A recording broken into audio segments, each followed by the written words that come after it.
Shabbat Shalom, everyone. This Shabbat has a special name. It's called Shabbat Slichot, the Shabbat of forgiveness.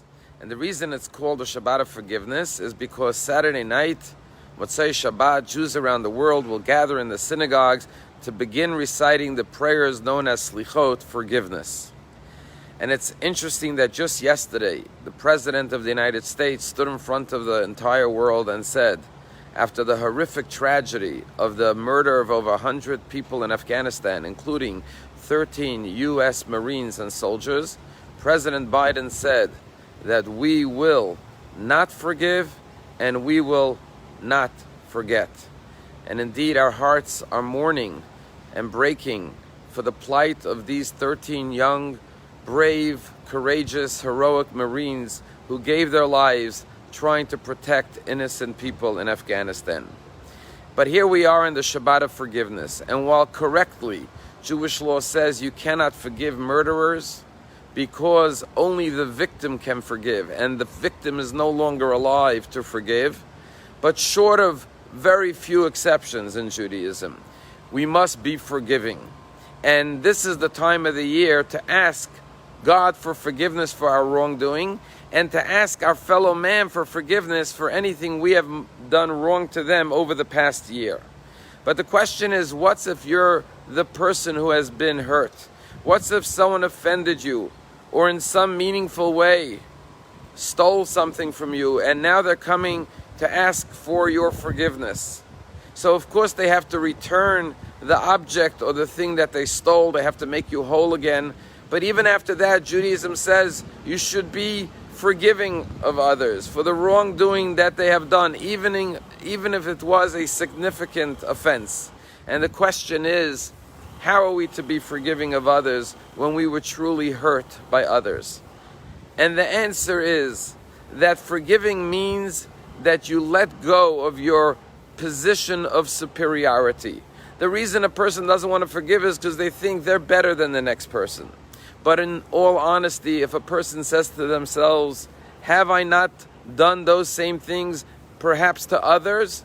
Have I never spoke words that hurt other people? Have I never lost my temper at others? Have I not been dishonest towards others in my life? And so I'm no better than this person who hurt me. And just like I would want others to forgive me, I must be forgiving of others. As we look at the terrible tragedy in Kabul, we look at this week's Torah portion, and we find that this week's Torah talks about the blessings and the curses of life. The blessings, of course, are living in peace and prosperity with abundance of prosperity. But then in the same Torah portion, in chapter 28 of tomorrow's Torah reading in synagogues around the world, verse 49, the Torah says that there will be times that a nation will come against you from a distance, merachok, a nation that you do not speak or understand their language, and they will swoop down like an eagle and attack you, says the Torah portion tomorrow. And then the Torah goes on to say, go az panim, a sadistic nation that does not respect the old and does not have any mercy for the young. And what the Torah is telling us is that there are the blessings of life.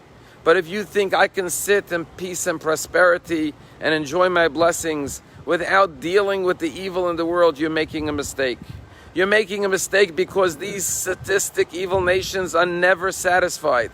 They will come from a foreign place, from a distance, with a foreign language, and they will show their sadistic behavior, just like they did on 9/11. And as today the Prime Minister of Israel is meeting with the President of the United States, surely they will discuss Iran.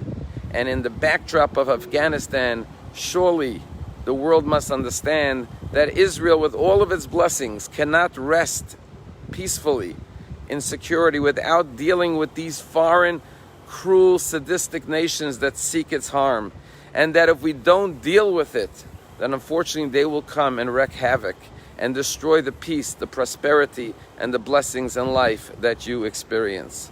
And so as we go to this Shabbat of Slichot, the President is right. We never forgive murderers. We bring them to justice. But short of evil people. We are all fallible. We have all made mistakes in our life. And with so much evil in the world, we need to increase goodness and kindness and love. And so as we go to the Shabbat, let's look around and ask for forgiveness for those that we have offended. And at the same time, those who ask us for forgiveness, we should be forgiving. The world needs more respect, more tolerance, more kindness, more love, more mercy, more compassion, and yes, more forgiveness. There are those we cannot forgive, but those that we can forgive, we must forgive. There's a story told about a thief in a Jewish town, and he decided one night to burglarize the rabbi's home. So 2 a.m. in the morning, he climbs in through the chimney, and when he lands down in the house, he discovers that the rabbi's not asleep. The rabbi's sitting at his table studying Torah. He looks at the rabbi looks at him and says, Yankel, what are you doing in my house 2 o'clock in the morning? And the thief looks at the rabbi and says, Rabbi, I came to ask you a question, a shaila. The rabbi said, a shaila, a question? In the middle of the night, 2 o'clock? Okay, go ahead, what's your question? And he says to the rabbi, Rabbi, how do I get out of here?